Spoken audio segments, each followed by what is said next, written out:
शहजाद भाई, मखसूस नशिस्तों के केस के हवाले से आज डिटेल्ड रिटन फैसला है, इसके हवाले से क्या कहेंगे? जी बिल्कुल, देखें जिस जजमेंट का इंतज़ार किया जा रहा था और जो पिछले तकरीबन जो कुश्ती चल रही थी काजी साहब, अदलिया और हुकूमत और पीटीआई की, और जिसमें फजल रहमान साहब का बड़ा अहम किरदार रहा है, आज वो बिल आखिर जो है शाहकार जिसका इंतज़ार था वो नमूदार हो गया है। इस जजमेंट ने बहुत सारी चीज़ें क्लियर की हैं और ये मतलब वाज़े तौर पे नज़र आया है कि ये बड़ी सोच समझ के और बड़े तहम्मुल के साथ जजमेंट लिखी गई है। मतलब इस जजमेंट में जो चीज़ें पहले वाज़े तौर पे बताई जा रही थी कि इस जजमेंट में बहुत एग्रेशन होगा, इस जजमेंट में हर चीज़ को तहस नहस कर दिया जाएगा, जो कि हुकूमत को भी ख़तरा महसूस हो रहा था। लेकिन ये जजमेंट इंतहाई टू द पॉइंट 70 सफ़हात पे आई है और बड़ी चीज़ें क्लियर करके आई हैं। मसलन दो सबसे अहम चीज़ें जो हुई हैं वो इलेक्शन कमीशन का किरदार जो है वो इलेक्शंस में या उसके बाद जो है जितना भी रहा है उसको वाशगाफ अल्फाज में जो है वो जजेस ने सामने लाए हैं। क्या आपको नहीं लगता कि कोई अगर थोड़ी सी भी गैरत होती चीफ इलेक्शन कमीशन साहब में तो वो इस्तीफ़ा दे दे? अल्हम्दुलिल्लाह इस मुल्क में गैरत की कमी कभी नहीं रही है, क्योंकि यहाँ पे शुक्र अल्हम्दुलिल्लाह आप किसी भी इदारे में चले जाएं बड़े बड़े गैरतमंद लोग मौजूद हैं।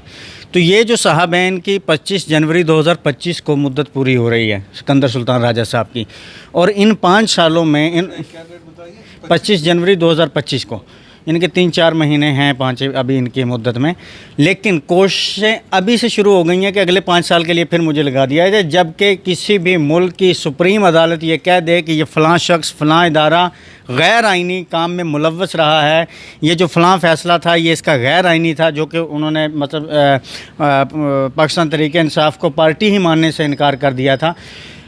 वाज़े अल्फाज में ये बताया गया है कि भाईजान पार्टी को ख़त्म नहीं कर सकते आप, अगर उनके इंट्रा पार्टी इलेक्शंस भी ठीक नहीं है आप निशान छीन सकते हैं, पार्टी नहीं छीन सकते, आवाम की राय को आप नहीं बदल सकते। जबकि ये क्या कर रहे थे। और फिर सबसे बड़ी चीज़ जो अहम चोट लगाई है जजेस ने, 8 जजेस ने सुप्रीम कोर्ट ऑफ पाकिस्तान के, कि उन्होंने कहा है कि इस पूरे फसाद की जो जड़ है ना वो फ़ैसला है जिसमें बल्ले का निशान छीना गया था। किसने छीना था, किस तरह छीना था, 4 बाद फ़ैसला करने की टाइमिंग कैसे बदली गई थी, फ़ैसला महफूज करने के बाद किस चीज़ के इंतज़ार होते रहे, किस शख्सियत ने बदला, और उसके बाद उस फ़ैसले के जितने भी आप कॉन्सिक्वेंसेस देखें उन्होंने क्या क्या गुल नहीं खिलाए। उसके बाद वही शख्सियत जिसने वो बल्ला छीना था किस तरह अगले 3 साल के लिए जनाब आने के लिए अतावली हुई है। मतलब अब कभी उनके लिए जनाब प्रैक्टिस एंड प्रोसीजर बिल लाया जाता है, कभी उनकी हमारे के लिए प्रैक्टिस एंड प्रोसीजर बिल को जनाब आर्डीनेंस के ज़रिए ख़त्म किया जाता है। और ये वो साहब हैं जो आर्डीनेंस को ये कहते हैं कि ये पार्लियामेंट की तौहीन है, सदारती आर्डीनेंस का आना पार्लियामेंट की तौहीन समझते थे ये जब कभी जज होते थे। चीफ जस्टिस बनने के बाद अब उनके लिए सबसे बेहतरीन है। अब देखें ये बड़े टाइमिंग होती है इनकी, 2 घंटे पहले जनाब आर्डीनेंस काबीना से पास होता है, 2 घंटे के बाद जनाब सदर साहब भी दस्तखत कर देते हैं, और 2 घंटे के बाद उस पर अमल करते हुए काजी फ़ायज़ ईसा साहब अपना चहीता जज उस कमेटी में लेके भी आ जाते हैं, जस्टिस अमीनुद्दीन खान साहब। और फिर इस जजमेंट में जो 8 जजेस ने दी है, जो 2 जजेस ने अपना इख्तलाफी नोट लिखा था उस पर बड़ी ब्रीफली बात की गई है। उन्होंने कहा कि उन 2 जजेस ने जो काम किया है इख्तलाफी नोट दे के, और इलेक्शन कमीशन को ये बावर करवाया है कि ये फ़ैसला नहीं मानोगे तो कोई मसला नहीं है। जिसके बाद शेर बन गया सिकंदर सुल्तान राजा, उसने कहा मेरे जैसा तो कोई है नहीं, ऐसी की तैसी किसी की, सुप्रीम कोर्ट कौन सी होती है, आइन क्या है, कानून क्या है। और वैसे तो पिछले 3 सालों से यही चल रहा है। उसको भी उन्होंने वाज़े तौर पे एड्रेस किया है कि भाई नहीं, तुम्हारा ये कंडक्ट है। और ये 2 फुल टास्क दी गई हैं पाकिस्तान तहरीक इंसाफ को।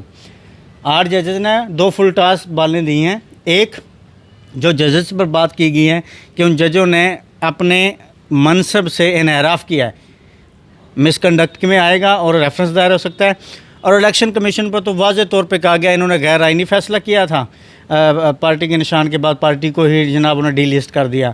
उसके बाद उन्होंने ये भी कहा कि जनाब वो 8 फरवरी के इलेक्शन में वाज़े तौर पर शफाफ इलेक्शन करवाने में नाकाम हुआ है। तो ये मिसकंडक्ट में आता है, इनके खिलाफ भी रेफरेंस आना चाहिए। ये 2 रेफरेंसेस जो हैं वाज़े तौर पर आ सकते हैं। ये फैसला आ गया, आप आगे क्या देखते हैं कि जिस तरह से कई सहाफ़ियों का भी कहना है कि अब जो आईनी तरमीम लाने की जिम्मेदारी काजी साहब ने खुद ले रखी है, उनके पास दिन भी काफ़ी कम है। So what are you expecting कि वो अब आखिर में क्या क्या और कर सकते हैं आईनी तरमीम लाने देखिए के काजी लिए इस साहब, हवाले मैं से? आपने बड़ी ज़बरदस्त बात की। अब काजी साहब जनाब हर उस बेंच का हिस्सा बनते जा रहे हैं जिसमें MNA नून लीग का जितवाना है। अब ये वाज़े तौर पे है, जब से काजी साहब आए हैं उनका तब से लेकर अब तक के जितने भी उनके कंडक्ट्स हैं वो आप चेक कर लें। वो अब उन्होंने कहा कि तुम हुकूमत हो ही ना लायक और नकम्मे हो, तुमसे ये काम नहीं हो सकता, मैं खुद संभालूंगा, मैं आके बैठ रहा हूँ। ऐसी की तैसी कैसे नहीं मेंबर पूरे होते हैं? फजल रहमान की भी कोई खैर नहीं है, मैं आपको 14 बंदे पूरे करके दूंगा। वो जिम्मेदारी संभाल रहे हैं। उसी के लिए जनाब प्रैक्टिस एंड प्रोसीजर बिल का जनाब आर्डीनेंस आ जाता है, उस आर्डीनेंस की बड़ी अहमियत है। और जिनका बेटा मीडिया पर आकर बड़ा जमहूरियत पसंद, आइन पसंद, कानून पसंद और कहता है कि हमारी मजबूरी है, वो सेनेटर कामरान की तो आपने बात सुनी है, उसका बाप धड़ाधड़ दस्तखत किए जा रहा है। किसके कहने पर? कौन मजबूर कर रहा है कि 2 घंटे में कबीना पास करे, आप दस्तखत कर रहे हैं? बाप दस्तखत कर रहा है, बेटा ये कर रहा है। तो काजी साहब आखिरी मिनट तक पूरी तरह लड़ेंगे अपनी एक्सटेंशन के लिए, अपनी बका के लिए, अपने सर्वाइवल के लिए। इसमें बहुत सौ का सर्वाइवल है। काजी साहब का सर्वाइवल होगा तो chief election commissioner Sikandar Sultan Raja की सर्वाइवल उसमें है, इस्टेब्लिशमेंट के कुछ मोहरों की सर्वाइवल उसमें है, हुकूमत पाकिस्तान, हुकूमत पंजाब का सर्वाइवल उसमें है, 8 फरवरी के भोंडे तरीन ऑपरेशन का सर्वाइवल उसमें है।